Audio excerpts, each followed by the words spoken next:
হয় বিষয় আত্মনিৰ্ভৰশীল ভাৰতৰ যি সময়ত ৰাজ্যখনৰ যিসকল যুৱক যুৱতীসকল আজি তাৰিখত কৰ্মসংস্থাপনহীনতাত ভোগে বহিৰাজ্যত গৈ আমাৰ অসমীয়া যুৱক যুৱতীয়ে আচলতে হাবাথুৰি খাব লগা হয় সেই সময়ত আচলতে নিজৰ ঘৰখন নিজৰ পাকঘৰখন নিজৰ আচলতে চোতালখনতে আচলতে যে মানুহ স্বাৱলম্বী হ'ব পাৰি সেই যি সম্ভাৱনা এই সম্ভাৱনা আচলতে কেনেধৰণে সম্ভৱ এই কথা কেনেধৰণে সম্ভৱ তাৰ এটা প্ৰশিক্ষণ আচলতে আমাৰ বিশেষকৈ যে মহিলা সবলীকৰণৰ ক্ষেত্ৰত মহিলাসকলো যে আজি দেশত স্বাৱলম্বী হ'ব পাৰে তেওঁলোকৰ নিজৰ দুখন হাতেৰে যে আজি দেশত স্বাৱলম্বী হ'ব পাৰে যে মহিলাসকল কেৱল মাত্ৰ পাকঘৰৰ মাজতে আবদ্ধ নাথাকি কেনেধৰণে আজি দেশত স্বনিৰ্ভৰশীল হ'ব পাৰে এই তাৰ এটা প্ৰশিক্ষণ এই মুহূৰ্তত আমি দি থকা পৰিলক্ষিত হৈছে। এইটো স্থান হৈছে যোৰহাট জিলাৰ তিয়কৰ বলমা অঞ্চলৰ ছবি আৰু এই মুহূৰ্তত আমি ভিজুৱেলছ দেখাই আছো যে কেনেধৰণে আচলতে আজি তাৰিখত কম মূল্যত আচলতে কম আচলতে মূলধন খটুৱাই এগৰাকী মহিলা বা এখন গৃহ কেনেধৰণে স্বাৱলম্বী হ'ব পাৰে।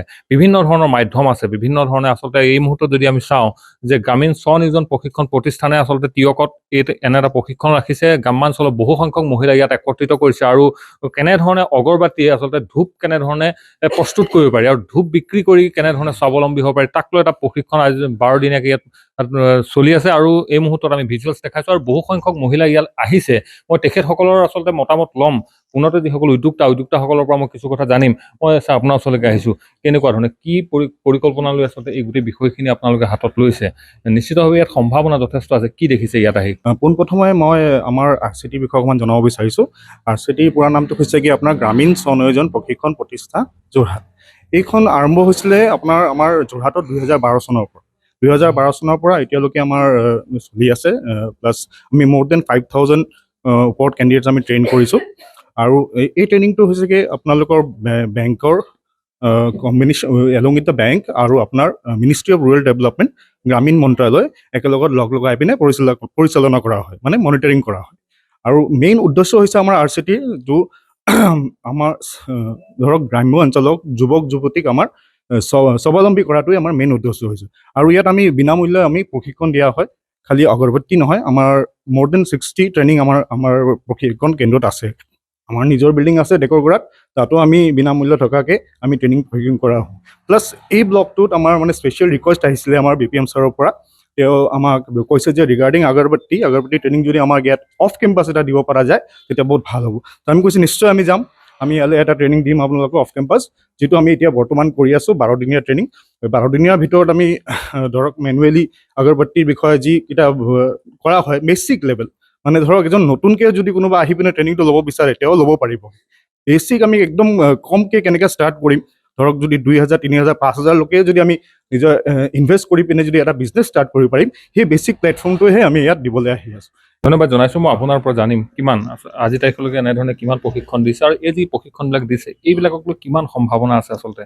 হয়, ইতিমধ্যে আমাৰ ডাইৰেক্টৰ ছাৰে জনালে যে 2012 চনৰ পৰা গ্ৰামীণ স্বনিয়োজন প্ৰশিক্ষণ প্ৰতিষ্ঠান যোৰহাটত আমাৰ ঢেকৰগাঁও স্থিত অফিচত বিভিন্ন ট্ৰেইনিং দি আছে আৰু বিভিন্ন অঞ্চলত যেতিয়া আমাৰ যেনেকৈ অসম ৰাজ্যিক জীৱিকা অভিযানৰ বিষয়ববীয়া আছে তেখেতলোকে যদি বিচাৰে তেতিয়া আমি বাহিৰত যেনেকৈ আপুনি যেনেকৈ তিয়ক বলমাত আহিবলৈ দি আছোঁ, তেতিয়া আমি বিভিন্নটা ট্ৰেইনিং আমি বিভিন্ন দক্ষতামূলক প্ৰশিক্ষণ আমি প্ৰদান কৰোঁ।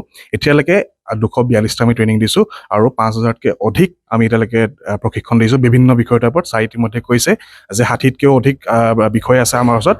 আৰু আমাৰ এটা ভাল খবৰ যে আমাৰ যি 5000 প্লাছ 5000 কেজি অধিক আমি ট্ৰেইনিং কৰিলোঁ, মানে প্ৰশিক্ষাৰ্থীক আমি এতিয়ালৈকে প্ৰশিক্ষণ দিলোঁ, তাৰে 60% কিন্তু আমাৰ ছেটেলমেণ্ট আছে।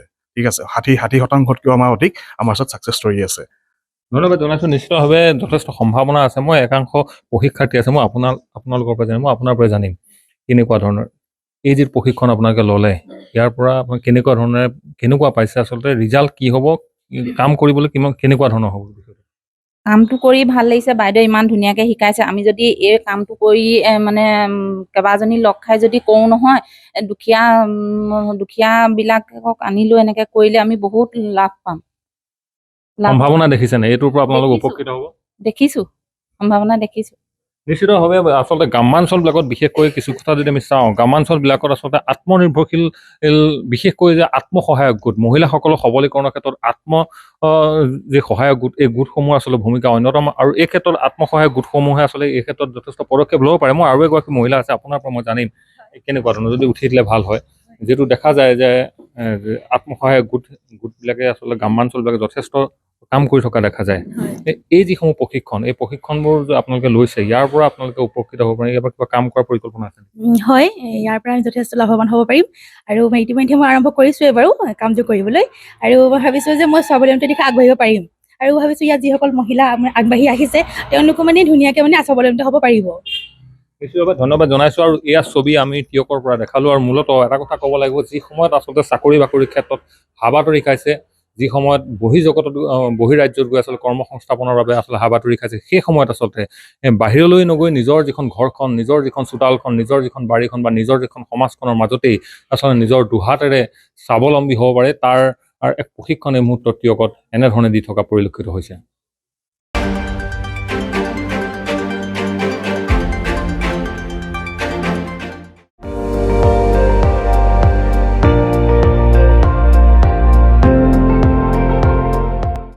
আপুনি চাই আছে ND24, সৰ্বশ্ৰেষ্ঠ নহয় সৰ্বোত্তমৰ দৌৰ।